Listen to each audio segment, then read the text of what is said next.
I don't, you're absolutely right. I really hesitate to, I don't want to criticize the media. This is why nonpartisan, deep investigative reporting is more important than ever. And know your sources. Try to bring in as much different things that go against what your typical worldview. And before Joe Wilson wrote his op-ed piece, you know, the media was circling the war and saying, wait a second, there's no WMDs.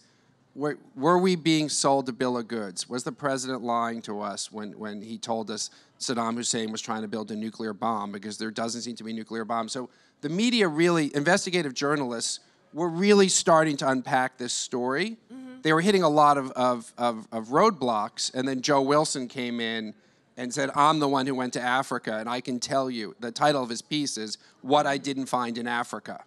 He did not find an arms sale that Bush had referenced. And that, you know, and the White House had to immediately retract Bush's State of the Union address that was used to justify the war. I mean, it was unimpeachable what Joe Wilson said. So he is the reason we actually know that for a fact that the Bush administration lied and manipulated the intelligence for us to go to war. But prior to that, the media, investigative journalists were starting to unpack this, and yes, you know, I have every reason to believe they would have eventually gotten there and put it together. So I do think journalists have a role to play, and they are doing it. It's easier when one of the participants comes forward.